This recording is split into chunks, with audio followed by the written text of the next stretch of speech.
What's up everyone, welcome to today's video, welcome to the Video Game Fight School channel. Thank you very much for tuning in. We're talking more about the current gen consoles. My job here is to try my best to provide a little bit of nuance, and something has continued to arise on Twitter, and I thought this would probably give me a good opportunity to segue into this part of the conversation, which is something that I mentioned in my last video where I said that I think these so-called new generation of consoles have already hit their limit. Now, please note that I own both of them, the Series X and the PlayStation 5. I don't hate console. In fact, I like consoles. That's why obviously I have them. And so in regard to that, I also have gaming PCs. And in looking at the way both of them or all of them perform, that is the consoles and the PC, I guess that's why I use both, I tend to see that these consoles are probably not what we had believed them to be. Here's a tweet on Twitter, and please, only respectful conversations. Don't go attack somebody on Twitter. I beg you guys. Basically showed this one thing. It's like a meme. Developers, our game can only run at 30 FPS. Insomniac Games, blah, blah, blah. They show this. I commend Insomniac Games. They're a very solid studio. They get the job done. They sold the best-selling superhero game on the market. But I think this is somewhat not fair in its comparison, because if we were to actually try to do fair comparisons, it takes a lot of work and there's a lot of nuance. So first of all, if you're doing a scientific experiment and you have something like this, a game that is exclusive to a console and exclusive to PCs and machines that can either use their available technology to run the game much more, the game would have to be termed an outlier. So whenever people compare Spider-Man and, Gotham Knights, I don't think it's actually really a fair comparison. A better comparison would be something like Spider-Man and Gotham Knights on the PC platform to see how both of them perform. I think that would probably be a better comparison if you really wanted to go that route. You couldn't even test Arkham Knight because Arkham Knight came out so long ago. The NVIDIA technology available at that time, or even the AMD technology available at that time, is not even capable for you to be able to see how ray tracing is going to work on both games. So this comparison isn't really fair in my opinion. But again, let's iterate even how this is also a little bit strange whenever you actually take the comparison into perspective. So remember when Cyberpunk 2077 was getting one of its many delays. I know some of you remember, this was October 27th of 2020. The CEO of CD Projekt Red came out and mentioned that they were actually needing some more time to actually go ahead and optimize the game a little bit more. And in this particular post, he said the biggest challenge for us right now is shipping the game on current gen, next gen, and PC at the same time, which requires us to prepare and test 9 versions of it. Xbox One X, compatibility on Xbox Series S and X, PS4/Pro, compatibility on PS5, PC, Stadia while working from home. This is something that Insomniac does not have to deal with in their own game development. In fact, it's that good for them. They have it so good, Sony literally hired a different studio to make their PC port. So I don't think, again, it's really a fair comparison. So let's just call it what it is. But even with this PS5 comparison that the Xbox Series, conversations that these, consoles are able to hit 120 FPS and so on and so forth, I think the conversation is not really showcasing that this so-called claim is only on very specific video games. So let's go ahead and start from here. And I posted this on Twitter. This is a clip from a Gamers Nexus test performance on the 120 frames per second capability of the PlayStation 5 as it compared to PC hardware that could actually pull it off. In his conclusion, even though he addressed all kinds of different contextual things, and I think I'll link a video so that you guys can actually see what this is, he mentioned something that was actually quite, in a sense, jarring. I'll play it over here for you guys so that you can see for yourselves, and then you can basically see where these consoles stand in regard to their performance. Illusion that the PS5 is a top 30 FPS, but nobody should be under the illusion that the PS5 is a top tier gaming machine, because that's just not true. It's an affordable living room box. It's equivalent in gaming performance to a mid to high end gaming PC from about 5 years ago. That's where this thing is. So this was a video made in 2001. 5 years before that, 2021, not 2001. 5 years before that would probably land you around 2016.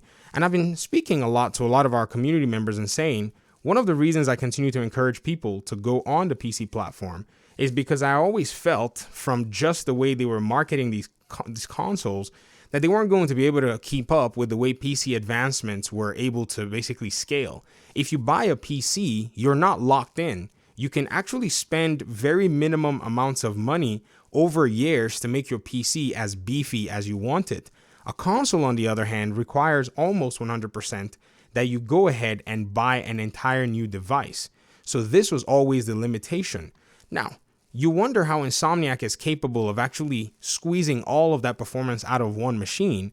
The answer to that is, if you're developing the console or you work with a console manufacturer, you are in the pipeline or privy to techniques and all kinds of development software and engines that's going to give you an upper hand over everybody else. It just makes sense. And plus, if you're actually making a game like maybe God of War, that's a dream because you don't have to worry about all of the other pertaining issues that comes with the challenges of, going ahead to optimize a game for multiple consoles.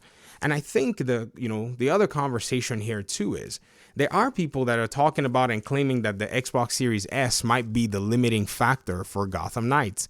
I don't think it's only the Series S.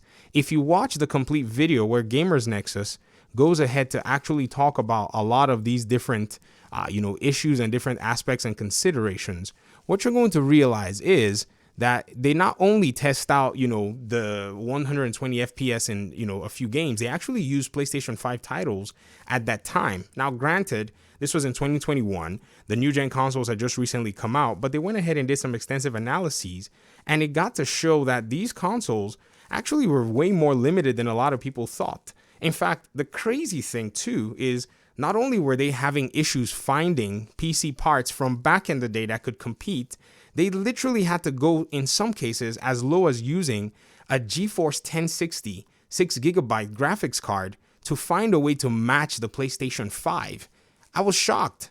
Remember, the developers and all of these people that were pushing this PlayStation 5 being next-gen consoles were telling us that this thing was going to match the 2060.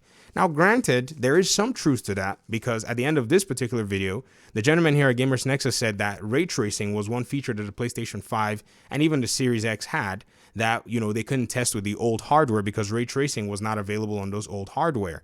But it was still interesting to see that the amount of power that old PC parts could push out was something that many of the console, specifications could not match. So already there is not just a, weird or I would say disproportionate comparison metric that you can actually use. It's just not even a question. So when you look at, say, the minimum PC requirements for Gotham Knights, it's actually just a little bit more than the PlayStation, hardware. And so seeing that the minimum Gotham Knights requirements on PC anyways can play the 60 frames per second at 1080 at that, quality and all, and seeing that on console you can't do that, you have to factor in the limitations that these consoles have.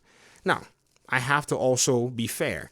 Are the developers able to go ahead and optimize their game to be able to run at a better FPS, or better frame rate on consoles? Maybe, maybe not. But I think what a lot of people are going with is this notion that Microsoft and Sony has told them to sell them a $500 device, that these are next-gen items and so on and so forth. Ladies and gentlemen, since these consoles came out, the advancement in PC gaming overall, just gaming overall, and the capabilities are a whole different ballgame. You guys are going to see, and if you remember the PC trailer for Gotham Knights, if you look very carefully, there was an FPS limiter that could play this game at around 300 frames per second if you're using the Intel XeSS technology, which is one of their dynamic scaling technologies that literally just came out, say, maybe a few months ago. So already the PlayStation 5, in terms of keeping up with the latest technological advancements, is already behind.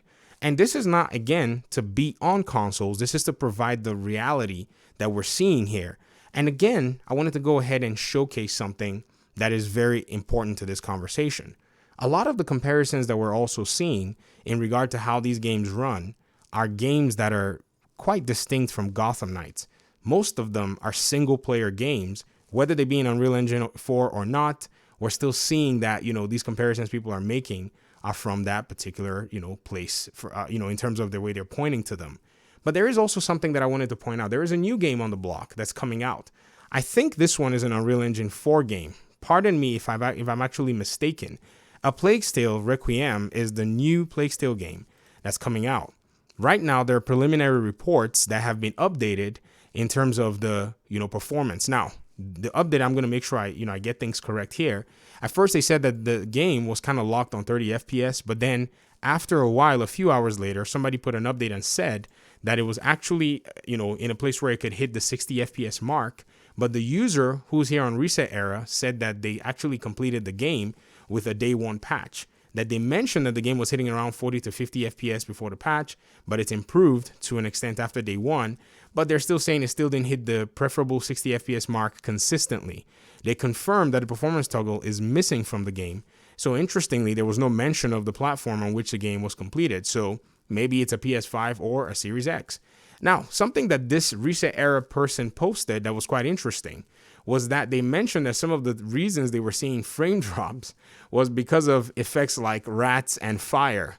I remember mentioning this to one of my audience members. I told them, I said, hey, do you know that fire actually drops frames? And they told me, come on, bro, you're crazy. And I was like, it does. Visual effects usually drop frames in a video game. I don't know why it does that, but for some strange reason, it appears that because it has to load into the game or something, it does, really weigh heavy on these video games. I first discovered this in Tom Clancy's The Division 1 and The Division 2. Whenever we would light a fire on the screen using some of our skills, it would drop the frame rates, just overall, and did it in the Snowdrop engine. It does it in Unreal Engine, apparently.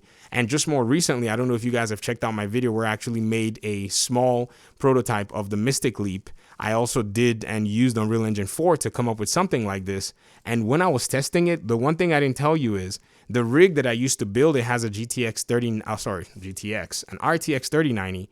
And every time my character would actually hop on the Mystic Leap thing, I would get the proverbial coal whine that you get from these big GPUs, which is weird because I never got it on any games or anything except when I was actually firing that, visual effect. So performance and all of these conversations are very interesting to me.